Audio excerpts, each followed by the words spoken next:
মোদী সরকার এই আন্দোলনকে হালকাভাবে না নিয়ে কঠোর অবস্থান নিয়েছে। সরকারের নির্দেশে ককরোচ জনতা পার্টির জনপ্রিয় সোশ্যাল মিডিয়া ও ইনস্টাগ্রাম অ্যাকাউন্টগুলো ব্লক প্ল্যাটফর্ম করার চেষ্টা করা হয়েছে। একে জাতীয় নিরাপত্তার জন্য হুমকি ও ভারতের সার্বভৌমত্বের বিরুদ্ধে চ্যালেঞ্জ হিসেবে দেখা হচ্ছে। সরাসরি সংলাপে বসতেও অস্বীকৃতি জানানো হয়েছে। প্রধানমন্ত্রী বা কেন্দ্রীয় সরকারের জ্যেষ্ঠ মন্ত্রীরা আন্দোলনকারীদের দাবি মেনে শিক্ষামন্ত্রী ধর্মেন্দ্র প্রধানের পদত্যাগের বিষয়ে কোনো সবুজ সংকেত দেননি। এমনকি শিক্ষামন্ত্রী আন্দোলনকারীদের উপর ক্ষোভ প্রকাশ করে তাদের সন্ত্রাসীদের বি টিম বলে উল্লেখ করেছেন। আন্দোলন চরম রূপ নিলে সম্প্রতি সরকারের তরফ থেকে আন্দোলনকারীদের প্রতিনিধিদের সাথে মাত্র 10 মিনিটের একটি সংক্ষিপ্ত বৈঠক করা হয়। এতে কোনো সুনির্দিষ্ট আশ্বাস দেওয়া হয়নি। আরও অনেকগুলো ঘটনা আছে, সেগুলো আমরা আলাপ করব। আমি সাকিব ভাইকে দিয়ে শুরু করতে চাই। আপনার কাছে কি মনে হয়, আসলে সরকারের দিক থেকে কি একটি দম্ভের কারণে কি এই বিষয়টিকে এটা যারা ন্যাশনাল এথনিক সুপ্রিমেসিটাই যাদের পলিটিক্স, অর্থাৎ যেই দেশেই সে পলিটিক্সটা করে, রাজনীতি করে, সেই দেশের সংখ্যাগরিষ্ঠ যেই জাতি, সেই জাতিকে সে বলে শ্রেষ্ঠ জাতি, শ্রেষ্ঠত্ব, জাতিগত শ্রেষ্ঠত্ব, এটা হচ্ছে তার পলিটিক্স, রাজনীতি এইটা। এবং আর যারা মাইনরিটি থাকে তাদেরকে চরমভাবে ঘৃণা, অবহেলা, তাদের দিকে সমস্ত ঘৃণাটাকে মানে ধাবিত করা। এরকম ধরেন, আমি আপনাকে উদাহরণ দিতে পারি, আবারও আমি একই আসবে, সেটা মুসলিনেরও ছিল, সেটা হিটলারেরও ছিল, সেটা কিছুদিন আগে ওই যে ওরবান ছিল হাঙ্গেরিতে, তার ভিক্টর ওরবান, ওনার ছিল, সেটা আপনি স্পেনের ফ্র্যাঙ্কোতে পাবেন, সেটা আপনি এখন আমাদের বাংলাদেশে পেতেন হাসিনার সময়, সেটা আপনি পাবেন আমেরিকায় ডোনাল্ড ট্রাম্পের সময়, সেটাই আপনি পাবেন কিন্তু মোদির ইয়েতে, আপনার ইন্ডিয়াতে। এমনকি আমি আপনাকে আরও একটা উদাহরণ দিই, আমি যাচ্ছি কিন্তু একটা স্পেসিফিক দৃষ্টিকোণ থেকে। এই একই জিনিস কিন্তু আমাদের পাশে মিয়ানমারে বামার নেতৃত্ব, যেটা আসলে বামারদের, আপনি তো জানেন যে 60% ইয়ের পপুলেশন হচ্ছে বামার, এই জাতিটার যারা লিডার তারাই কিন্তু আর্মিটাকে কন্ট্রোল করে। তারা কিন্তু গুলি করতে কিন্তু কোনো তাদের ইয়ে হয় না, মানে পিছপা হয় না, গুলি করার ব্যাপারে তারাই খুবই সিদ্ধহস্ত, বাচ্চা কাচ্চা কাউকে না। সো আমি যেটা বলতে চাচ্ছি যে যারা সুপ্রিমেসিতে বিশ্বাস করে, তার জাতির, নিজস্ব জাতির, সে এই সুপ্রিমেসির বিরুদ্ধে কেউ দাঁড়ালেই তার ব্যাপারে সে অত্যন্ত কঠোর হয় এবং আপোষহীন হয়। এটা হচ্ছে গিয়া রাজনৈতিক কারণ। সো আমি মনে করি যে দেখেন, এর আগে মানে প্রায় 15 বছর না, যে 2014-তে উনি পাওয়ারে আসলেন, 2014-তে উনি পাওয়ারে আসছেন নরেন্দ্র মোদী, 2014 থেকে এই 26 পর্যন্ত উনি তো কখনো ব্যাকডাউন করেন নাই। আপনি জানেন যে এই এতগুলো বছরে উনি কিন্তু প্রেস কনফারেন্স দেন না, উনি কারো কিন্তু এবং উনি কিন্তু একমাত্র ন্যাশনালিস্ট হিসাবে, জাতীয়তাবাদী হিসাবে ভারতে নিজেকে প্রতিষ্ঠিত করছেন। সুতরাং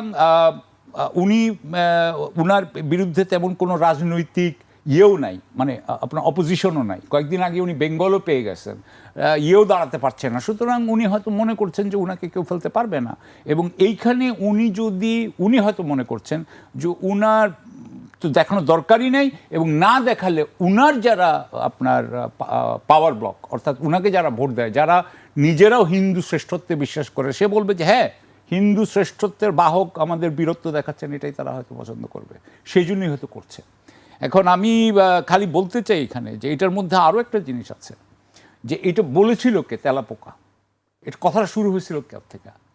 আমাদের দর্শক শ্রোতাদের জন্য এটাও একটু জানা দরকার। এটা কিন্তু বলেছিলেন চিফ জাস্টিস মিস্টার সূর্যকান্ত। তো সূর্যকান্ত যে উনি বলেছিলেন, তার মানে কি, যে যারা অ্যাক্টিভিজম করে তারা হচ্ছে সব তেলাপোকা, সরকারে যারা থাকবে তারাই হচ্ছে গিয়ে আসল, যারা জনগণের পক্ষে এরা করে তারা তেলাপোকা। সুতরাং আদানিদের যেমন একটা, আপনার অলিগার্কদের যেমন একটা শিবির তৈরি হয়েছে, বিজেপির যেমন একটা রাজনৈতিক শিবির তৈরি হয়েছে, আপনার সরকারের এবং আপনি এটা ওনাদের জাতীয়তাবাদী, আপনি নানা ধরনের থিঙ্ক ট্যাঙ্কেও দেখতে পাবেন যে উনাদের একটা সুবিধাপ্রাপ্ত একটা গ্রুপ তৈরি হয়েছে। তারাই কিন্তু এই সুবিধার বিরুদ্ধে যারা কথা বলতেছে, এই দেশের বিরুদ্ধে যে ইন্ডিয়া কাজ করছে না, যারাই বলছে, তাদেরকেই তারা তেলাপোকা বলতে চাচ্ছে। আর এখন আমার মনে হয় যে গিভেন, আমি যেটুকু বলবো যে এই 2014 থেকে তো উনি অনেক কথা বলেছিলেন, একটা কথা তো ঠিক মতো খাটে নাই। ওনাদের এতদিন পর্যন্ত যারা আজকে এই ককরোচটা করছে, যেমন ধরেন আমি অভিষেক দীপকে নিয়েই বলি, যে who is the leader of cockroach জাতীয় পার্টি, সিজেপি। উনিও তো আমেরিকায় থাকেন বোধহয়, আমেরিকা বা কানাডায় কোথাও থাকেন। হ্যাঁ, আমি যেটা বলতে চাচ্ছি, দেখেন ওনাদের নিজস্ব দেশে এই শিক্ষার মান কমে যাচ্ছে, যেটা নিয়ে এটা শুরু হয়েছে। ওনাদের এখানে এমপ্লয়মেন্ট তৈরি হচ্ছে না, কর্মসংস্থান তৈরি হচ্ছে না। আমেরিকাতে ওনাদের কর্মসংস্থান নিয়েও এখন টান পড়েছে। আমেরিকাতেও ওনাদের আর পছন্দ হচ্ছে না, অস্ট্রেলিয়াতেও আর ওরা যেতে চাচ্ছে না। সো এর মধ্যে আপনার মোদির কিন্তু ইমেজটা ফল করে গেছে। ওদের যত এফডিআই ছিল, এফডিআই, হ্যাঁ, ডাইরেক্ট ফরেন ইনভেস্টমেন্ট, সেটা উইথড্র করে নিয়ে চলে যাচ্ছে, ওখান থেকে বের করে নিয়ে চলে যাচ্ছে। সো আমি মনে করি যে এখন ওদের এতটাই অবস্থা খারাপ, এই সময় ধাক্কাটা আসাটাই স্বাভাবিক। তবে যখন অবস্থা খারাপ, গিভেন দেয়ার সিচুয়েশন, আপনার তো মনে আছে যে হিটলার কিন্তু নিজেকে আত্মহত্যা করছে, বাট হি ডিড নট তা আমি বলবো যে যারা খুব রাইট উইং হয় তারা কিন্তু আপনাকে শেষ পর্যন্ত তারা ফাইট করে যাবে, এবং যেহেতু এটা একটা দক্ষিণপন্থী, এরকমই হওয়ার কথা। জি, আমি আপনার কাছে আবারও আসবো, আমি এই পর্যায়ে শরীফ ভাইয়ের কাছে আসতে চাই। শরীফ ভাই, আপনার কাছে কি মনে হচ্ছে যে এই আন্দোলন, তাদের যে দাবিগুলো, সেই দাবিগুলো তো নিশ্চয়ই যৌক্তিক। এক হচ্ছে প্রশ্ন, সরকারি পরীক্ষার যেসব প্রশ্নপত্র সেগুলো ফাঁস হচ্ছে, শিক্ষা ব্যবস্থার সংস্কারের কথা বলা হচ্ছে, সেগুলো খুব বেশি আমরা দেখছি না। মানে বেকারত্বের একটি প্রশ্ন আছে। মানে এই জায়গাগুলোতে কি আপনার কি কাছে মনে হয় যে আসলে সরকার এই বিষয়গুলোকে এড়িয়ে গিয়ে খুব ভালো অবস্থানে, আমাদের যদি অভিজ্ঞতা আমরা দেখি, সেক্ষেত্রে আপনি কিভাবে দেখবেন আসলে? ধন্যবাদ আপনাকে, ধন্যবাদ সাথের আলোচক এবং দর্শক শ্রোতাদেরকে। কখনো কখনো বাজারে কতগুলো ট্রেন্ড বোঝা যায়, যে আপনি এই পণ্যটি যদি বাজারে নিয়ে আসেন তাহলে ভালো বিক্রি হবে। আমি যদি আপনার এই প্রশ্নের উত্তরে বলি যে এই আন্দোলনের ভেতর থেকে ভারতের বিজেপি সরকার ক্ষমতাচ্যুত হবে, এমনকি ভারতের নিরাপত্তা, তার অখণ্ডতা, এটাও বিঘ্নিত হতে পারে, কেউ কেউ খুব খুশি হবে, কিন্তু রিয়েলিটিটা আসলে তা না। এটি আমাকে খুশি করবে, কিন্তু বাস্তবতা ভিন্ন। যথার্থ বলেছেন যে ভারতের তরুণদের মধ্যে এক ধরনের অনিশ্চয়তা তৈরি হচ্ছে, এবং এর পেছনের একটা বড় কারণ হচ্ছে শিক্ষার মান। তারা প্রতিযোগিতাপূর্ণ জায়গাগুলোতে তারা পিছিয়ে যাচ্ছে, এটা যেমন সত্য। আবার খেয়াল করবেন, সারা পৃথিবীর যে কর্পোরেট হাউসগুলো আছে তার যারা প্রধান, প্রায় সবাই কিন্তু ভারতীয় বংশোদ্ভূত, আবার তারা বাইরে পড়াশোনা করেছে। কিন্তু সাম্প্রতিক সময়ে তাদের বেকারত্বটা বাড়ছে, এবং এই বেকারত্ব দূর করার জন্য তারা যখন রাষ্ট্রের কাছে, তাদের সরকারের কাছে দাবিটা তোলে, তারা এমন কতগুলো বিকল্প প্রস্তাব দেয় যেগুলো তরুণদেরকে আরও বিক্ষুব্ধ করে। কলকাতায় মমতা ব্যানার্জির কাছে এসে যখন কাজের দাবি করেছে, তখন তিনি বলেছেন যে উদ্যোক্তা হও, রাস্তার পাশে চার দোকান নিয়ে বসে যাও। এটি নিয়ে প্রচুর ট্রল হয়েছিল। এই তরুণদের মধ্যে যে অস্থিরতা কাজ করছে, তাদের একটা বড় কারণ হলো যে পরীক্ষার শিক্ষার মানটা নিচের দিকে নেমে যাচ্ছে, এবং তরুণরা সেটিকে উপলব্ধি করছে। তবে ভারতের আন্দোলন এটি কিন্তু প্রথম না। আপনি প্রায় দেখবেন ভারতের সবথেকে শক্তিশালী হলো কৃষক আন্দোলন। প্রায় দেখবেন যে এখন চলছে, এই মুহূর্তে চলছে। বিভিন্ন জায়গা থেকে পদযাত্রা করে দিল্লি, এবং 2 বছর আগে যে ধরনের পরিস্থিতি, এবং দীর্ঘদিন তারা অবরোধ করে তাদের দাবি মানতে বাধ্য করেছিল। সেখানকার নর্মদা রক্ষার আন্দোলন আপনার নিশ্চয়ই মনে থাকার কথা, মেধা পাটেকারের নেতৃত্বে একটা বড় আন্দোলন। সেখানে দুর্নীতির বিরুদ্ধে একটা বড় আন্দোলন হয়েছিল আন্না হাজারের নেতৃত্বে। অর্থাৎ বিভিন্ন শ্রেণী, পেশা, ইস্যু, এই আন্দোলনগুলো তাদের নিয়মিত চলে। এবার তরুণরা রাস্তা নেমেছে, এবং এই তরুণদের আন্দোলনের ফলাফলটা কি হবে?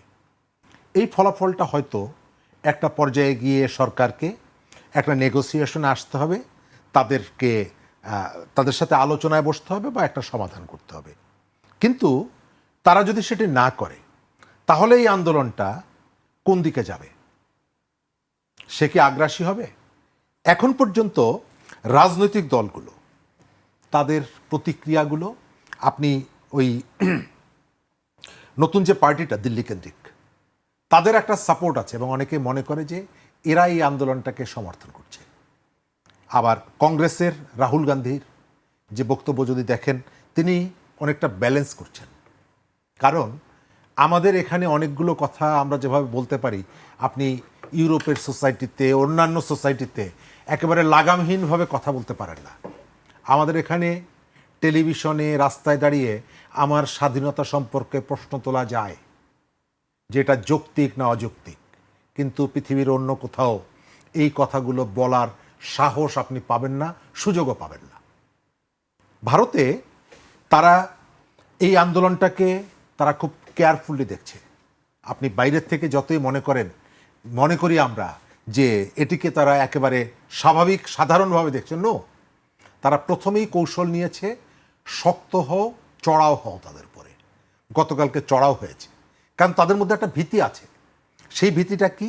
সে তার চোখের সামনে 3টি দেশের তার প্রতিবেশী, সেখানে তরুণদের আন্দোলনের পরিণতি কি হয় সেটি দেখেছে। শ্রীলঙ্কায় রেজিম চেঞ্জ হয়েছে, নেপালে চেঞ্জ হয়েছে, আমাদের এখানে চেঞ্জ হয়েছে। সুতরাং টেনশনটা তার আছে। আবার তার আরেকটা প্রতিবেশী আছে পাকিস্তান, যে এই জায়গাগুলোতে হয়তো কিছু ফুয়েল সাপ্লাইটা যদি দেয় তাহলে এই আগুনটা ছড়িয়ে যেতে পারে। সুতরাং তার টেনশনটা আছে, সে ভেতরে ভেতরে তার উৎকণ্ঠা আছে। তা না হলে এই ধরনের একেবারে একটা নিরীহ আন্দোলন।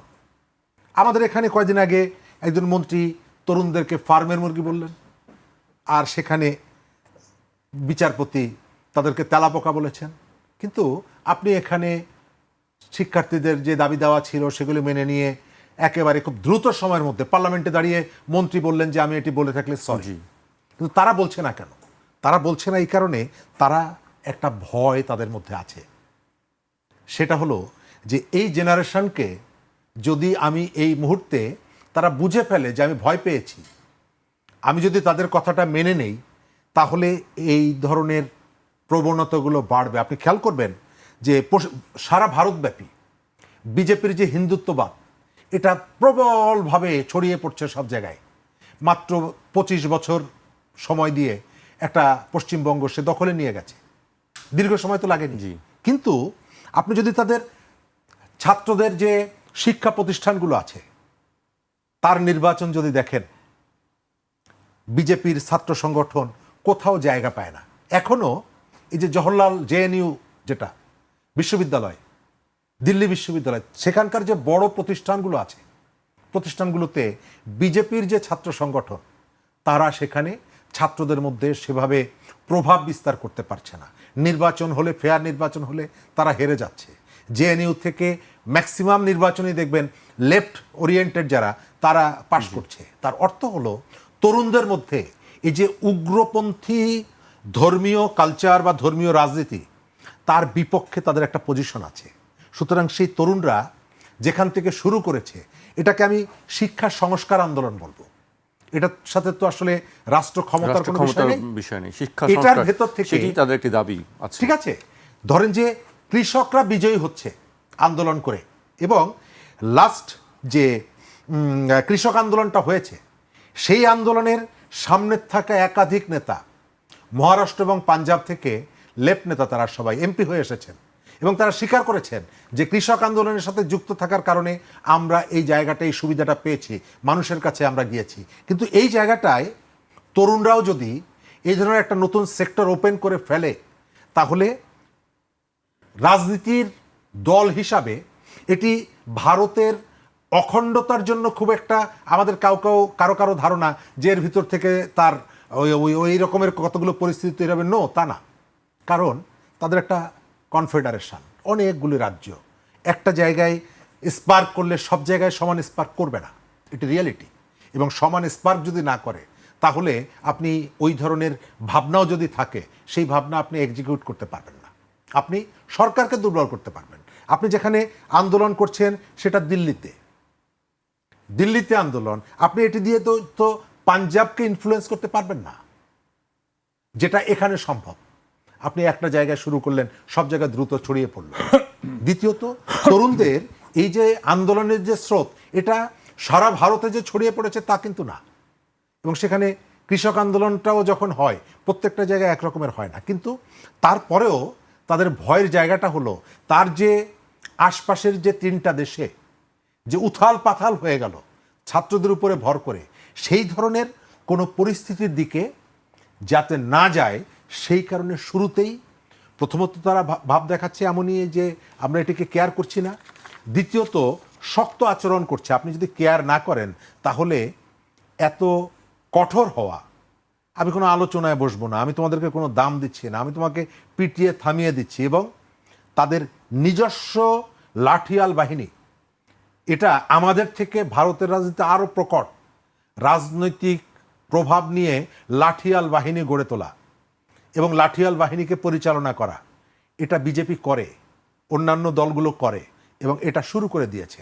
একদিকে পুলিশ, আর একদিকে নিজস্ব রাজনৈতিক গুন্ডা যারা, তাদেরকে নামিয়ে দিয়েছে। মিছিলের উপস্থিতি যাই হোক না কেন, তরুণদের মধ্যে এই আন্দোলন বিস্তৃত হচ্ছে, এবং গতকালকে কলকাতায় অনেক বড় মিছিল হয়েছে এই ইস্যুতে। সুতরাং এটাকে তারা যতই শাসকদের পক্ষ থেকে, মোদী সরকারের পক্ষ থেকে এটা গুরুত্বহীন মনে করলেও ভেতরে ভেতরে তারা এর উত্তাপটা অনুভব করছে। জি, আমি আপনার কাছে আবার আসবো। আমি সাকিব ভাইয়ের কাছে আসতে চাই। সাকিব ভাই, সোনাম ওয়াংচুক তিনি অনশন করছিলেন 3 সপ্তাহ ধরে, আমরা জানি, কিন্তু তাকে পুলিশ জোর করে ধরে নিয়ে গিয়ে হসপিটালে ভর্তি করে দিয়েছে, এবং তারপর মূলত আরও বেশি বিক্ষুব্ধ হয়ে উঠেছে যারা আন্দোলন করছেন। আজকে সবশেষ একটি খবর আমি দেখেছি যে প্রশ্নপত্র ফাঁসের ঘটনায় জড়িতদের বিরুদ্ধে সর্বোচ্চ কঠোর শাস্তি নিশ্চিত করার কথা জানিয়েছেন ভারতের প্রধানমন্ত্রী নরেন্দ্র মোদী। এই প্রথম তিনি এটি নিয়ে মুখ খুলেছেন। তিনি বলেছেন, প্রশ্নপত্র ফাঁস প্রতিরোধ করা শুধু সরকারের নয়, বরং পুরো জাতির দায়িত্ব। এনডিএ সংসদীয় দলের মঙ্গল মিলন বৈঠকের পর কেন্দ্রীয় সংসদীয় বিষয়ক মন্ত্রী কিরেন রিজিজু প্রধানমন্ত্রীর বক্তব্য তুলে ধরে এই তথ্য জানিয়েছেন। আপনার কাছে কি মনে হয়? আমি দেখলাম যে সবশেষ প্রধানমন্ত্রী নরেন্দ্র মোদীও এই বিষয়ে কথা বলেছেন। আসলে কি সরকারের পক্ষ থেকে নমনীয় আচরণ করা হবে, কি মনে হয়? প্রথমত আমি যেটা মনে করি যে স্বৈরাচারী সরকার যেগুলো থাকে, যেমন শেখ হাসিনা আমাদের এখানে যতদিন ছিলেন, তার একটা কথা ছিল যে রাস্তা কিন্তু আপনি দখল করতে পারবেন না। এবং যখন গত 15 বা 16 জুলাই যখন বাংলা ব্লকেড করা হয় ঢাকায়, বা বাংলা ব্লকের যখন বাংলাদেশ ওয়াইজ যখন করা হয়, তখন কিন্তু সেই গুলিটা শুরু হয়, কিন্তু প্রচণ্ডভাবে সেই গুলি শুরু হয়। অর্থাৎ রাস্তা আপনি দখল করতে পারবেন না। আপনি একটা এলাকা দখল করে আছেন, জান্তার মান্তার। ভাই যেমন বললেন আন্না হাজারের কথা, আপনি বলেছেন আন্না হাজারের কথা, আন্না হাজারেও কিন্তু এরকম একটা জায়গাতেই বোধহয় এটা বোধহয় যন্তর মন্তর ছিল না, দিল্লিতেই আর একটা কোন একটা জায়গায় একটা মাঠে ওনারা বসেছিলেন অনেক দিন ধরে। এটা হয়। এর আগে ওই ভাই যে বলছিলেন আপনার এই যে বারবারই আমরা দেখি যে কৃষকরা যেমন রাস্তার পাশে বসে থাকে, তো সেটা অ্যালাউ করা হয়। কিন্তু যখনই আপনি রাস্তা দিয়ে যাচ্ছেন, রাস্তাটা, এবং এটা তো আপনি সংসদে যাচ্ছিলেন, সুতরাং ইট ওয়াজ এ চ্যালেঞ্জ। হ্যাঁ, এটা কিন্তু এক ধরনের আপনার দিচ্ছে যে আপনি ক্ষমতা রাখতে পারবেন কিনা। তো এমনিতে ধরেন আমার কথা হচ্ছে বিবিসির বিরুদ্ধে বলি, বা যে কোনো যারাই তার বিরুদ্ধে গিয়েছে নরেন্দ্র মোদীর বিরুদ্ধে, নরেন্দ্র মোদী তো কারোর সাথেই কোনো কম্প্রোমাইজে যান নাই, কারোকেই কিন্তু উনি কোনো স্পেস দেন নাই, এবং সবাইকেই রীতিমতোভাবে কাট ডাউন করা হয়েছে। এমনকি রাহুলের ব্যাপারেও এটা প্রযোজ্য। আরেকটা জিনিস আমি আপনাকে বলবো যে এখানে একটা আমেরিকা কানেকশন থাকতে পারে আন্দোলনের সঙ্গে। হ্যাঁ, অবশ্যই।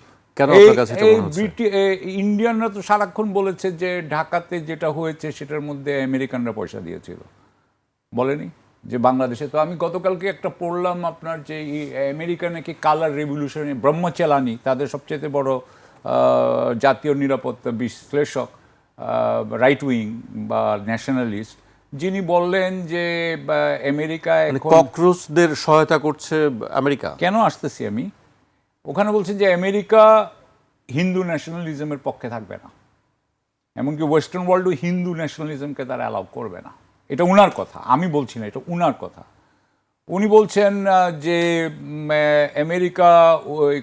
আমেরিকার বোধহয় সহকারী প্রতিরক্ষা সচিব মাইকেল ল্যান্ডাও, উনি বলেছেন যে আমরা চায়নার ব্যাপারে ভুল করেছিলাম, চায়নাকে আমরা সব দিয়ে দিয়েছি, চায়না উঠে গিয়ে এখন আমাদেরকে চ্যালেঞ্জ করছে, আমরা ইন্ডিয়াকে কখনো এত কিছু দিব না।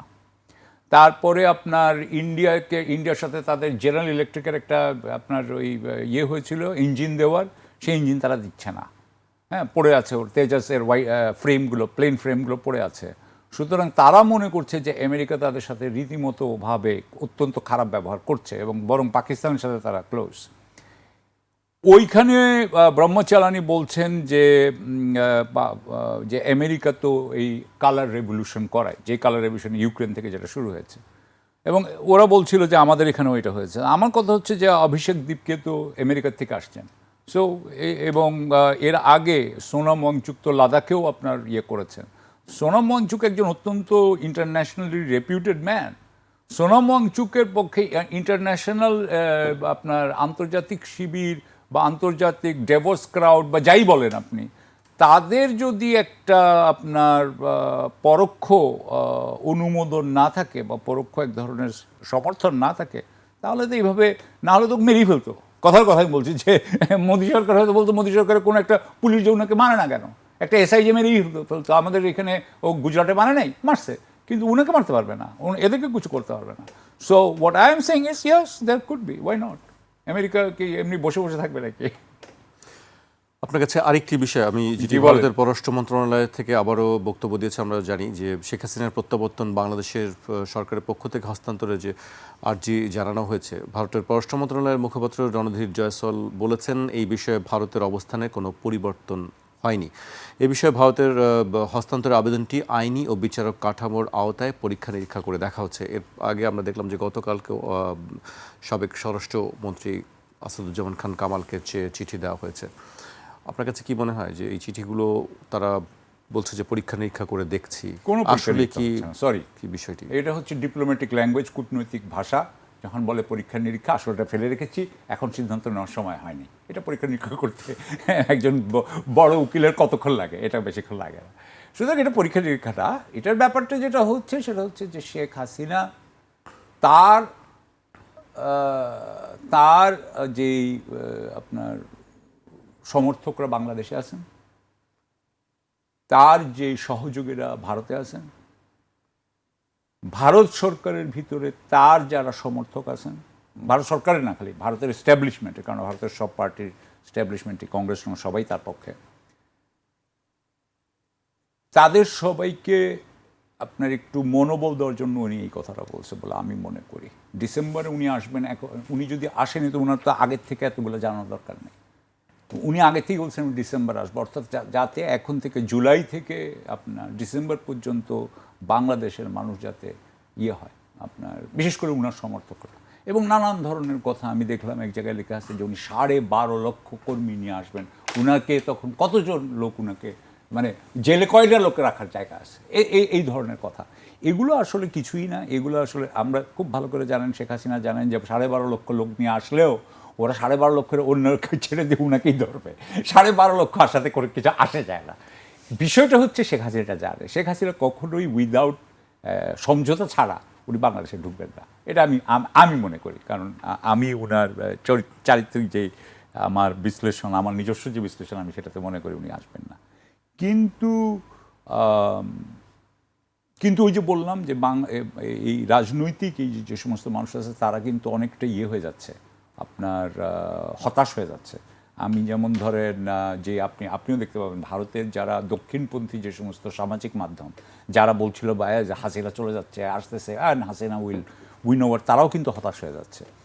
এই হতাশা থেকে ওনাদেরকে বাঁচানোর জন্য 6 মাসের একটা সময়ের বলে আমি মনে করছি। এবং সেখানে পররাষ্ট্র মন্ত্রণালয় কী করবে? পররাষ্ট্র মন্ত্রণালয় বলবে যে আমাদের কোনো ইয়ে নাই। এখন এমনকি ওরা এইটাও বলছে না, দেখেন ওরা যদি এটাও বলতো যে, যদিও আমার ইয়েতে মনে হয় মৃত্যুদণ্ড আছে বোধহয়, ভারতে তো মৃত্যুদণ্ড আছে। জি। সুতরাং যার দেশে মৃত্যুদণ্ড আছে সে সাধারণত অন্য দেশে মৃত্যুদণ্ডের কথা বলতে পারে। যদি এটাও বলতো যে আচ্ছা শেখ হাসিনার মৃত্যুদণ্ডটা উঠায় দেন, আমরা আপনাকে পাঠাই দেবো বা ওনার একটা কাজ করে দেবে, কিছুই বলছে না। দ্যাট মিনস যে এটা আসলে একটা টাইম কনজিউমিং ব্যাপার, এটা আসলে একটা ডিস্ট্র্যাক্ট করা হয়েছে, আওয়ামী লীগের লোকদেরকে মনোবল দেওয়ার জন্য এটা করা হয়েছে। বাট আমি সরি, এটা হবে না। জি, শরীফ ভাই, আপনার কাছে কি মনে হয় এই বিষয়টি? অনেক দিন ধরেই আলোচনা হচ্ছে, একাধিকবার চিঠিও দেওয়া হয়েছে, আসবে কি আসবে না, বা তাকে ফেরত দেওয়া হবে কি হবে না, বাংলাদেশও চেষ্টা করছে কূটনৈতিকভাবে। আর কি আসলে বাংলাদেশের পক্ষ থেকে করার আছে? প্রথমত ভারতের পক্ষ থেকে যেটা বলা হচ্ছে এটা এক ধরনের অভিনয়। আমরা পরীক্ষা নিরীক্ষা করে দেখছি। আপনার একটা আইন পরীক্ষা নিরীক্ষা করতে অনন্তকাল লাগার কথা না, এটা 1 ঘন্টার ব্যাপার। কিন্তু যখনই জিজ্ঞেস করে তখনই বলে আমরা পরীক্ষা নিরীক্ষা করে দেখছি। তার মানে হলো যে তাদের এর পেছনে একটা প্ল্যান আছে, সেই প্ল্যানটা তারা বাস্তবায়ন করছে। এক, দ্বিতীয়ত শেখ হাসিনা আসবেন কিনা। আওয়ামী লীগের যে রাজনীতি এখানে আছে, আওয়ামী লীগ কার্যক্রম নিষিদ্ধ রাজনৈতিক দল, তার কর্মী আছে, তার সংগঠন আছে, এবং আছে বলে নির্বাচনের আগে বিএনপি জামাতের নেতারা তাদের বাড়িতে যায়, তাদের কাছ থেকে ভোট নেয় এবং এমপি হওয়ার পর তাদের কাজও করে দেয়, প্রকাশ্যে বলে। কয়েকদিন আগে ফরিদপুর 1 থেকে নির্বাচিত এমপি জামাতের, তিনি প্রকাশ্যে বলেছেন মিডিয়ার কাছে যে আমি তাদের ভোটে জিতেছি, এই কারণে এলাকার যত ডেভেলপমেন্ট ওয়ার্ক করছি, রাস্তাঘাট বানাচ্ছি, এদের বাড়ির সামনে থেকে বানিয়ে দিচ্ছি। তো সেই কর্মীদেরকে নিয়ে যদি দল করতে হয় তাহলে নেতাদেরকে আসতে হবে, তা না হলে এরা যদি বাইরে মারা যায় এবং তাদের সেখানে দাফন হয়, সারা জীবন কর্মীদেরকে শুনতে হবে তোমার নেতারা দেশের ভেতরে মরতে পারে না, মরেছে বাইরে বসে। সুতরাং তার রাজনীতিকে যদি বাঁচিয়ে রাখতে হয় তাদেরকে ফিরতে হবে। এখন যারা এখানে আছেন দায়িত্বে, তারা ফিরতে চান কি চান না, তারা আসুক এটা চান কি চান না। আমার কখনো কখনো মনে হয় তারা চান না যে এরা দেশে আসুক। একজন ফাঁসির আসামি, তাকে দেশে পেলে পুলিশের তার নিয়ন্ত্রণের মধ্যে আসলে স্বাভাবিকভাবেই তো তাকে গ্রেপ্তার করা হবে, তাকে তো জেলে যেতে হবে, এটা স্বাভাবিক। আপনি বলছেন খবরদার আসলে কিন্তু তোমাকে ধরবো, তো এটা তো বলার প্রয়োজন নেই। তার মানে হলো আপনি মনে করিয়ে দিচ্ছেন যে তোমার আসার দরকার নেই, তুমি দূরে দূরে থাকো। একজন খুনি, একজন দণ্ডপ্রাপ্ত, তাকে তো আপনি 5 স্টার হোটেলে রাখবেন, সে নিজেও আশা করে না, আর সে দাবিও করে নাই যে আমি আসলে কিন্তু আমাকে 5 স্টার রাখতে হবে ভাই, বললাম কিন্তু এবার কিন্তু আমার ভালো খাওয়াইতে হবে, তা তো আর বলে নাই। আমি এসে আত্মসমর্পণ করব। আপনি আত্মসমর্পণ করতে না দেন, কোর্টে তো যেতে দিবেন। আপনি যখন বলেন যে আসলেই কিন্তু খবর আছে তোমার, তার মানে হচ্ছে আমরা অনেক সময় বলতাম না ছোট ছেলেদের, আমাদের ছোট ভাইটাই যাদেরকে, হ্যাঁ তুমি কিন্তু কালকে একটা গ্লাস ভেঙেছো, তুমি বাড়িতে আসলে তোমার খবর আছে, তার মানে হচ্ছে তুমি একটু রাস্তায় রাস্তায় ঘুরে বেড়াও। তো এই ধরনের একটা প্রবণতা আমি দেখতে পাচ্ছি। আপনি যদি আমাকে জিজ্ঞেস করেন যে আমি কি চাই, যারা শেখ হাসিনার 15 বছরে ভিকটিম হয়েছে, গুম হয়েছে, খুন হয়েছে, লুটপাটের কারণে নিঃস্ব হয়েছে, শেয়ার মার্কেট সহ বিভিন্ন জায়গায়, তাদের কাছে জিজ্ঞেস করেন, তারা প্রত্যেকে চায় যে অপরাধী যারা তাদের বিচার হোক। তকির বাবা অথবা সাগররুনির ছেলে, সে কখনো চায় না যে তকি হত্যার সাথে আজমির ওসমান সহ যাদের নাম আছে তারা লাস ভেগাসে ঘুরে বেড়াক, এটি দেখতে চায় না। সে চায় আসুক, এসে আদালতের মুখোমুখি হোক। কিন্তু জুলাই সহ এই ঘটনায় যারা বেনিফিশিয়ারি, যারা সুবিধা পেয়েছে, স্পেস পেয়েছে, কিছুই হওয়ার সুযোগ ছিল না, জুলাই সুযোগটা করে দিয়েছে, তারা চায় বাবা তোমরা একটু দূরে দূরে থাকো, এবং সেই কারণে বলে যে আমরা কিন্তু গিয়ে অমুক জায়গায় দল বেঁধে দাঁড়িয়ে থাকবো, দেখি তোমার কত সাহস, তুমি আসতে পারো। তার মানে হচ্ছে যে তোমরা দূরে থাকো। আমার যেটা ওপিনিয়ন সেটা হলো যে অপরাধ করেছে আওয়ামী লীগ তো অপরাধ করেছে, তার হাতে তো রক্তের দাগ আছে, তার কাঁধে তো লাশের বোঝা আছে, সুতরাং সে কেন সেগুলোকে ফেস করবে না? আমি কেন তাকে বছরের পর বছর সে দিল্লিতে বিলাসবহুল হোটেলে থাকবে, সে মুম্বাইতে বিলাসবহুল বাড়িতে বসবাস করবে, আর আমরা এখানে নিজেরা ওই শোক নিয়ে স্বজনের কবরের সামনে প্রতি বছর একবার গিয়ে কান্নাকাটি করব? কেন? তারা আসুক, এসে ফেস করুক এই ঘটনাগুলো। আমাদের মধ্যে এটা নিয়ে 2 ধরনের মত আছে, মুখে এক কথা, অন্তরে আর এক কথা, এবং আপনি দেখছেন সেই প্রচেষ্টাগুলো চলছে। জি সাকিব ভাই, একটু দূরে যাই, মানে আমেরিকার দিকে একটু যাই। জোহরান মামদানি তিনি বলেছেন যে নেতানিয়াহু আসলে তাকে গ্রেফতার করা হবে, এবং ডোনাল্ড ট্রাম্প বলেছেন না এইদিকে যেও না, এরকম করো না। আপনার কাছে কি মনে হয়, নেতানিয়াহুকে গেলে কি গ্রেফতার করা হবে? অবশ্যই করা হবে। নিউ ইয়র্ক সিটির মধ্যে ঢুকলে উনি তো অর্ডার দিবেনই, জোহরান মামদানিকে এটা ছাড়বে নাকি? কারণ নেতানিয়াহুকে হয়তো খুব বেশিক্ষণের জন্য রাখতেও পারবেন না। হ্যাঁ, আর এইসব ব্যাপারে সাধারণত যেটা হয়, ফেডারেল গভর্নমেন্টের একটা ন্যাশনাল সিকিউরিটি একটা এক্সেপশন থাকতে পারে, সে হয়তো বলতে পারে। আমার কথা হচ্ছে যে জোহরান মামদানি হচ্ছে আমার মতে আমেরিকার সবচাইতে এখন আর কি সবচাইতে প্রতিভাবান রাজনীতিবিদ।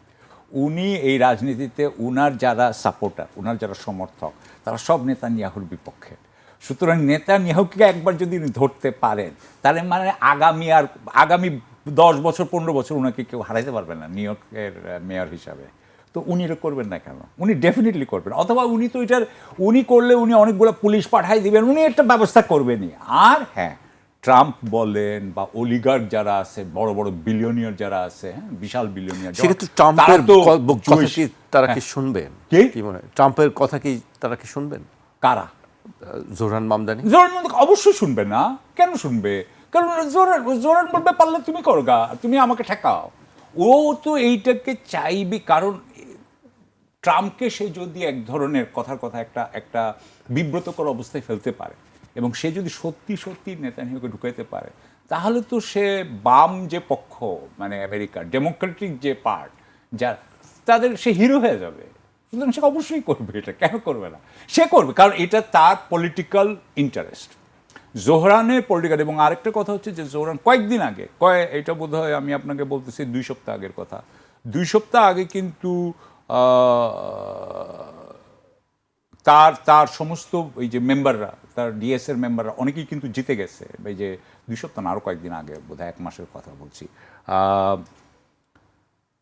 তার 3টা কংগ্রেসম্যান হবে এখন তার পক্ষের লোক, যারা এই কংগ্রেসে যাচ্ছে আপনার নেক্সট জানুয়ারিতে। হ্যাঁ, কারণ এরা আপনার নভেম্বরে জিতে যাবে, কারণ ডেমোক্রেটিক পার্টিতে যে নমিনেশন পায় সেই কিন্তু নিউ ইয়র্কে জিতে যায়। তো তারা 3 জনই ডেমোক্রেটিক পার্টির নমিনেশন পেয়ে গেছে, এবং তারা তাদের আগের যারা ইনকামবেন্ট ছিল, মানে যারা আগে, তাদেরকে হারিয়েছে। সো আমি যেটা বলতে চাচ্ছি, জোহরান এখন অত্যন্ত ভালো অবস্থায় আছে। আমি আপনাকে আরও কিছু বলতে পারতাম। মেইনের ব্যাপারে একটা মজার গল্প আছে, যে মেইনে ব্রায়ান প্ল্যাটনার বলে এক ভদ্রলোক ছিলেন, যিনি আগে মেরিন ছিলেন। তার আবার এখানে নাৎসি আপনার ট্যাবু আছে। সে এখন পুরোপুরি ইসরায়েলের এগেনস্টে কথা বলে, সে লেফটিস্ট কথা বলে, অর্থাৎ সে জনগণের পক্ষে কথা বলে, এবং সে ট্রাম্পের বিরুদ্ধে কথা বলে। বলাতে সে কিন্তু সবচাইতে আপনার জনপ্রিয় হয়ে গেছিল। এই নভেম্বরের ইলেকশন এর আগে ইসরায়েলি লবি তার এগেনস্টে অনেক চেষ্টা করছে, এমনকি মেইনের গভর্নরকে তার এগেনস্টে দাঁড় করাইছে। দাঁড় করানোর পরেও কিন্তু ওই ভদ্রমহিলা সাম মিলার, ওই ভদ্রমহিলা পারে নাই, সেজন্য ভদ্রমহিলা চলে গেছে, মানে যে আমি আর এই দলীয় নমিনেশন চাই না। প্ল্যাটনার ওয়াজ গোয়িং আপ, খুবই ভালো অবস্থায় ছিল। হঠাৎ করে তার আগের যে গার্লফ্রেন্ড, সে বলছে যে সে আমার উপরে অনেকবার আক্রমণ করছে বা অ্যাসল্ট, এই জন্য তাকে ছাড়তে হয়েছে।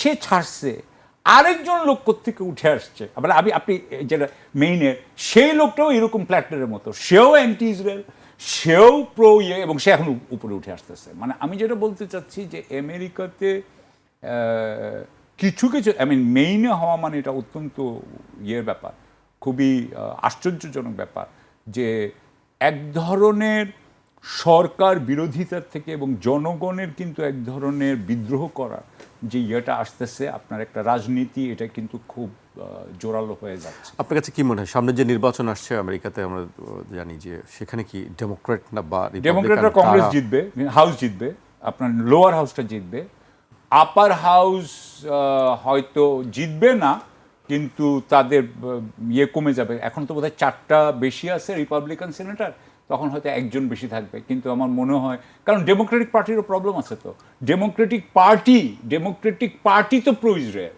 ডেমোক্রেটিক পার্টি তো যেটা ওবামার পার্টি বলেন, বা আপনি হিলারির পার্টি বলেন, বা আপনি ন্যান্সি পেলোসির পার্টি বলেন, বা এখন হাকিম জেফরিস, তারা তো সব হচ্ছে আপনারা এপেকের লোক ছিল। তারা যেহেতু এপিকের লোক, সেই জন্য ডেমোক্রেটিক পার্টির যারা ভোটার, তারাও এদেরকে ভোট দিতে খুব হয়, মানে পছন্দ করে না। এখন যেটা হচ্ছে যে এই যে কামালা হ্যারিস বা আপনার ন্যান্সি পেলোসি, এরা এখন যে জোহরানের সাথে একত্র হয়েছে, এবং তারা বলছে ইয়েস উই আন্ডারস্ট্যান্ড, আমাদের এখন ইসরায়েলের বিরুদ্ধে কথা বলতে হবে, না বললে আমরা কিন্তু হারবো।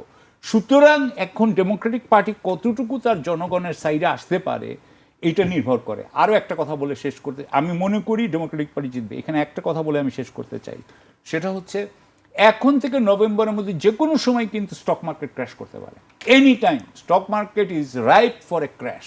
বিশেষ করে আপনার এআই নিয়ে, এআই বাবল ভেঙে যেতে পারে, KM3 নিয়ে একটা ঘটনা ঘটতেছে। সুতরাং এটা যদি হয় তাহলে তো আরও, সুতরাং এর মধ্যেও তো অনেক কিছু হচ্ছে, ইরান ওয়ারের ব্যাপার আছে, সব কিছু মিলিয়ে ইয়াস ডেমোক্রেটিক পার্টি জিতবে, তবে দুইটাই জিতবে কিনা, অর্থাৎ সিনেটও পাবে কিনা, সিনেট পাওয়ার সম্ভাবনা কম, কংগ্রেস পেয়ে যাবে। ওয়ারের ব্যাপারে কি মনে হয় আপনার?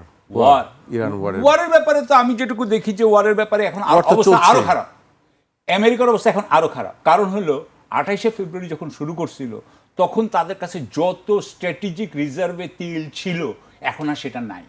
আপনার মনে আছে যে যখন MOU সাইন করছিল তখন বলছিল যে আমাদের আর 1 মাসের তেল ছিল, এই জন্য আমি সাইন করছিলাম। এখন ওদের কয় মাসের তেল আছে? সুতরাং ইরানের একটাই কথা, ইরানকে যেটা করতে হবে সে হরমুজ আটকায় রাখবে। আপনি জানেন গতকালকে থেকে হুতিরা মানে আনসারুল্লাহ তারা বোধহয় বাব আল মানদেবেও তারা আটকানোর চেষ্টা করছে। সুতরাং দুটো যদি আপনি আটকে দেখ, কতদিন তারা এইভাবে কি নভেম্বরে উনি ইলেকশনে যাবেন? আমি আমি আমি মনে করি এটা যাওয়া সম্ভব না। অর্থাৎ যেটা বোঝা যাচ্ছে আমেরিকার, যে আমেরিকার সামনে কোনো সমাধান নাই এবং এটার কোনো সামরিক সমাধান নাই, এটা নাই। কিন্তু তারা বলছে যে ইরানকে উচ্চ শিক্ষা দিবে বা ইরানকে তারা আবার মুখে নিশ্চিহ্ন যত করে যাই দিবে। বলেন, কিন্তু তারা হরমুজ প্রণালী বন্ধ। এখন ধরেন আমেরিকার কি প্রথমে বলেছিল আনকন্ডিশনাল সারেন্ডার, তারপরে বলেছিল রেজিম চেঞ্জ, তারপরে বলেছিল নিউক্লিয়ার, মনে আছে আপনার? এখন কি বলে জানেন? এখন বলে হরমুজ। হরমুজে তো আপনি তো দেখতে পাবেন, আপনি ওয়েবসাইট আছে যেখানে দেখতে পাবেন যে হরমুজে কয়টা জাহাজ ঢুকছে, কয়টা জাহাজ বেরোচ্ছে। জাহাজ ঢুকতে পারছে না তো, হরমুজ ইজ ক্লোজড। আর এখন যদি বাবুল মানদেব ক্লোজ হয়ে যায়, আপনি যতগুলো জাহাজই ওখানে রাখেন, it doesn't matter to me. আপনি কতগুলো বম্বিং করলেন, it doesn't matter to me. What matters, যেটা ম্যাটার করে সেটা হচ্ছে হরমুজ খুলছেন কিনা। হরমুজ তো খুলতে পারেন নাই। জি, আমি শরীফ ভাইয়ের কাছে আসতেছি। শরীফ ভাই, একটু আমাদের দেশের কয়েকটি বিষয় নিয়ে আমি আপনার কাছে জানতে চাই। আজকে আমরা দেখেছি যে চিফ প্রসিকিউটর বলেছেন যে মোজাফফর আহমেদ, যাকে জিয়াউর রহমান হত্যাকাণ্ডের গ্রেফতার করা হয়েছে এবং তাকে ট্রাইব্যুনালে হাজির করার নির্দেশ দেওয়া হয়েছে বৃহস্পতিবার। আমরা গতকাল দেখলাম যে স্বরাষ্ট্রমন্ত্রী বলেছেন যে তাকে কোর্ট মার্শালে বিচার হতে পারে। আপনার কাছে কি মনে হয়, ট্রাইব্যুনাল আবার কোর্ট মার্শাল বিষয়টাকে একটু ব্যাখ্যা করবেন? ধন্যবাদ।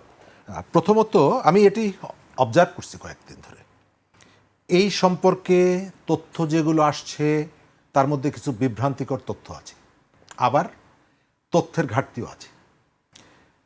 আপনি তাকে মানবতা বিরোধী অপরাধে বিচার করবেন কিভাবে? যে হত্যাকাণ্ডটি ঘটেছিল 82 সালের 30শে মে, তার সাথে আপনি এই মানবতা বিরোধী অপরাধ 81 সালের 30শে মে, 82 সালে এরশাদ ক্ষমতা নিল এই সুযোগকে কেন্দ্র করে।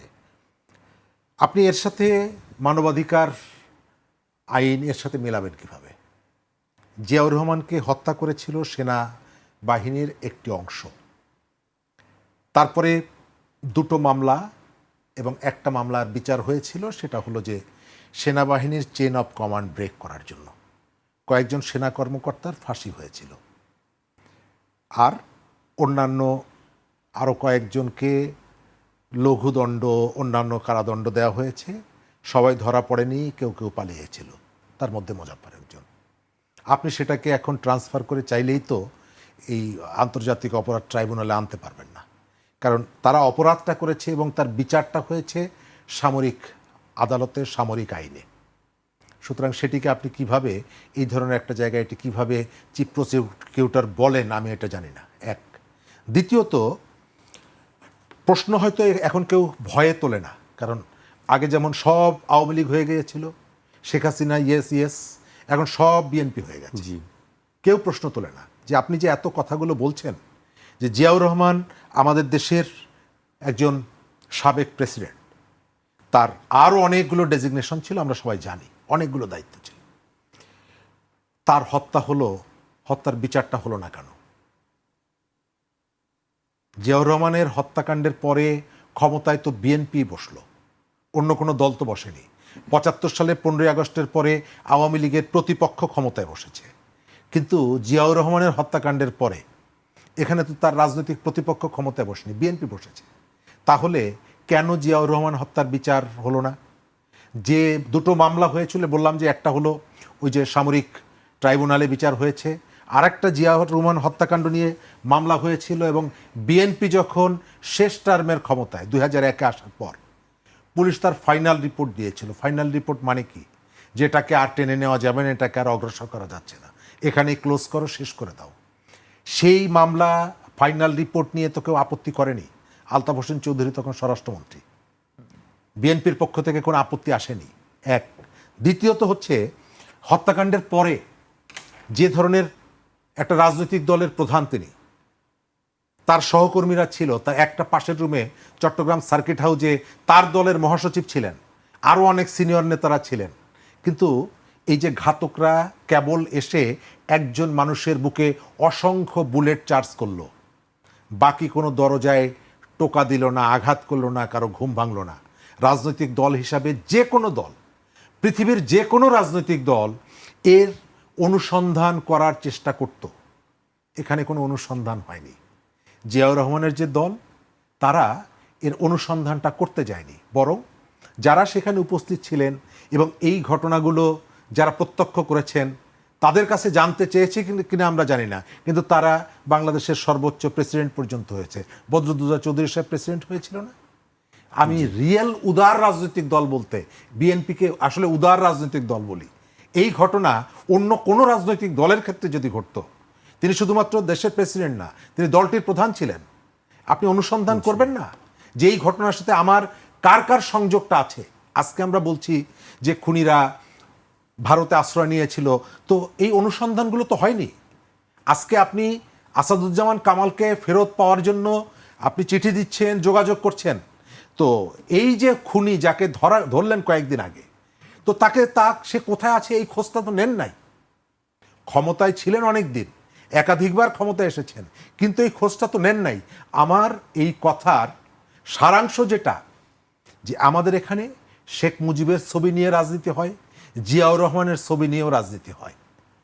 এদেরকে পুঁজি করে আমরা হত্যা খুনের রাজনীতির অবসান চাই, সেটা যারই হোক না কেন।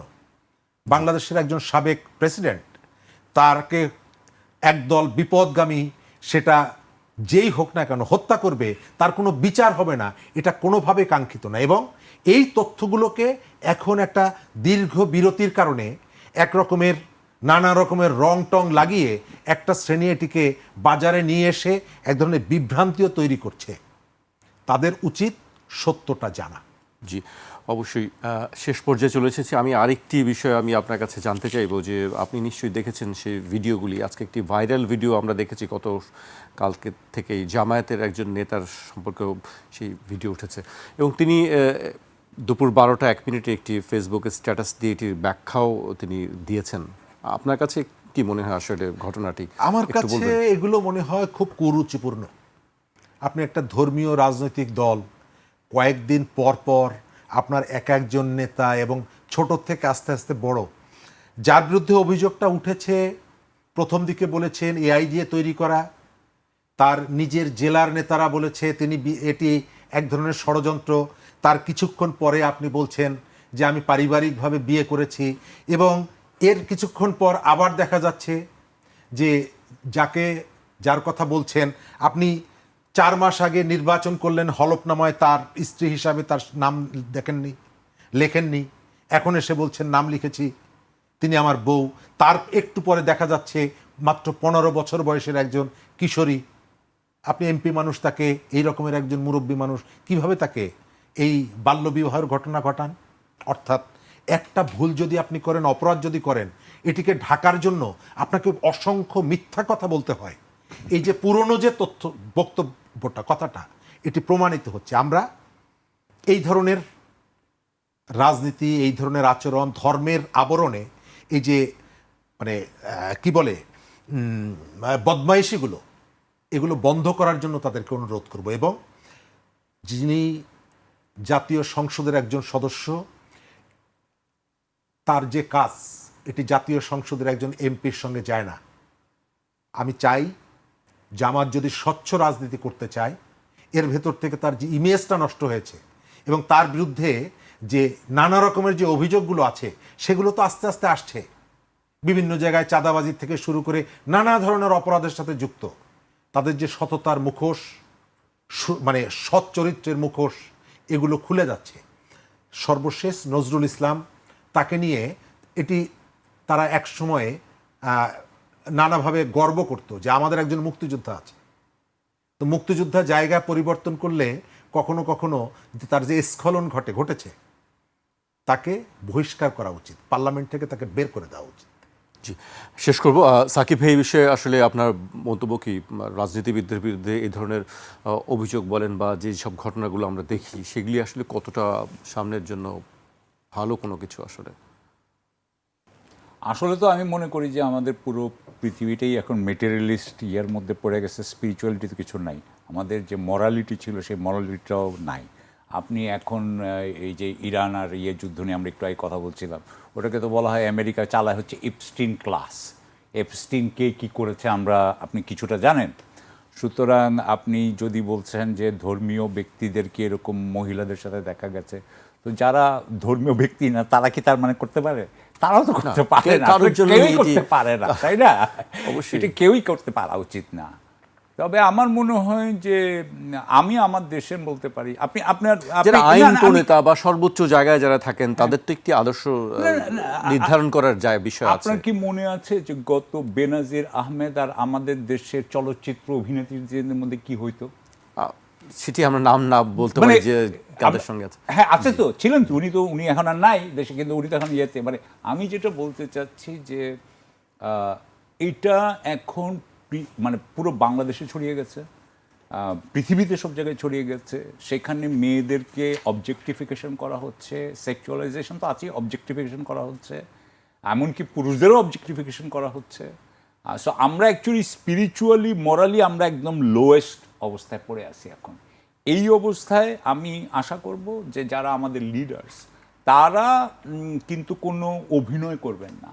তারা আসলে অভিনয় না করে তারা তাদের যারা এগুলো করছে তাদের বিরুদ্ধে ওনার স্টেপ নেক, ওনার পদক্ষেপ নেক। আমি কেউ যদি কোনো একটা আন্ডার এজ মেয়ের সাথে বসে থাকে, তাহলে আন্ডার এজ মেয়েটার কি কোনো ব্যাপারে পুলিশ ইনভেস্টিগেট করবে না? মানে এটা খালি আমি কোনো দলের ব্যাপারে বলছি না, এভরিবডি ইউ শুড। সো আমার কাছে মনে হয় এটা খুবই খারাপ অবস্থা, এবং আমি যেহেতু একজন স্পিরিচুয়াল পয়েন্ট অফ ভিউ থেকে বলতেছি যে এটা আমাদের জন্য ভালো হবে না। আর আরও অনেক কিছু আছে যেগুলো আমরা বলি না, পরে আবার বলা যাবে। কোনো অবস্থাতেই ভালো না, এটি স্পিরিচুয়াল হোক আর যে কোনো ক্ষেত্রেই হোক, এটি খুব ভালো উদাহরণ তৈরি করে না নিশ্চয়ই। আজকে আমাকে এখানে শেষ করতে হচ্ছে। আপনাদের দুজনকে অনেক ধন্যবাদ।